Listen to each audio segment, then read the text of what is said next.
L'arrivée de la cuisine avec mon élément total, c'est-à-dire les assiettes pour mes clients, assiettes creuses chaudes, ma soupière qui est posée sur une doublure pour me protéger de la chaleur pour faire mon service.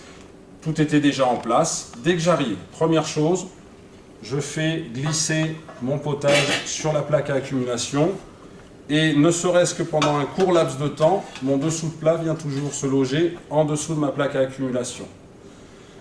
Tout de suite, je dépose mon assiette creuse sur l'assiette classique client en invitant mon client ou mes clients à enlever leurs serviettes si possible. Je fais toujours concorder ma sérigraphie d'assiettes dans un souci esthétique.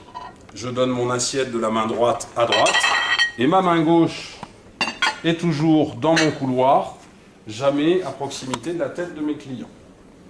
Je cherche toujours à aller en avançant et jamais en reculant. Je récupère mon potage, je replie mon lito en forme carrée, je reprends mon dessous de plat, je refais glisser mon potage sur mon dessous de plat et je me débarrasse du couvercle que je vais positionner à l'envers pour éviter que la condensation ne vienne se déposer directement sur ma nappe. Je peux, avant de commencer mon service, remélanger un petit peu mon potage si besoin est, en évitant de faire du bruit. Et là, je vais attaquer mon service, puisque je fais un service à l'anglaise, du côté droit de ma table, puisque je cherche à aller toujours en avançant. Je m'approche le plus possible de l'assiette de mon client. Ma main est à fleur de table, elle ne touche pas la table, mais elle est vraiment au plus près de la table. Et je sers mon potage en ne remplissant pas ma louche entièrement et en faisant rentrer en contact la partie bombée de la louche avec le potage de façon à attirer la goutte qui pourrait éventuellement tomber entre le transport de ma soupière à mon assiette.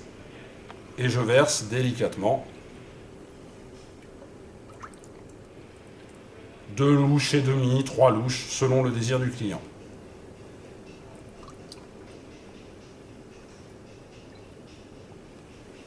Client suivant, là il s'agit d'un monsieur, donc je suis obligé de venir servir les autres dames. Je terminerai par monsieur.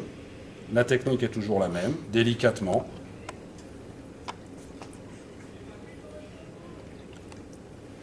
Vous voyez qu'à chaque fois, je prends soin de faire rentrer en contact la partie bombée de ma louche avec le potage. Entre deux clients, je n'hésite pas à demander à mes clients de se décaler légèrement pour me laisser travailler le plus près possible de l'assiette. Vous voyez que vraiment, je suis à côté de mon assiette et je ne suis pas trop haut.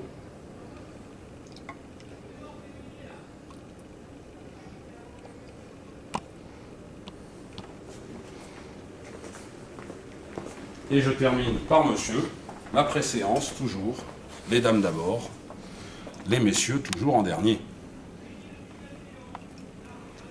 Vous n'entendez pas de bruit lorsque je sers, ma louche ne rentre pas en contact avec le fond de ma soupière et elle ne rentre pas en contact avec l'assiette du client.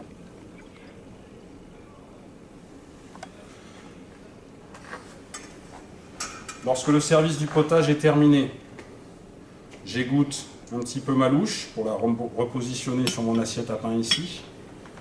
Je remets tout de suite mon couvercle et il est inutile de laisser le potage sur la plaque à accumulation, même s'il en reste, puisque la règle veut qu'on ne fasse pas de repasse avec un potage.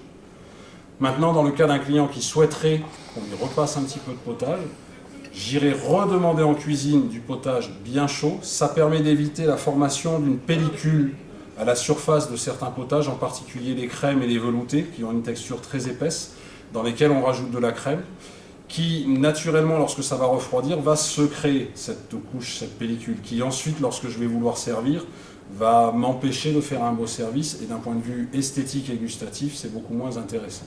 Donc je répète, pas de repasse avec les potages, sauf demande express du client, mais auquel cas, on est obligé de redemander au chef en cuisine de nous redresser une soupière de potage bien chaud.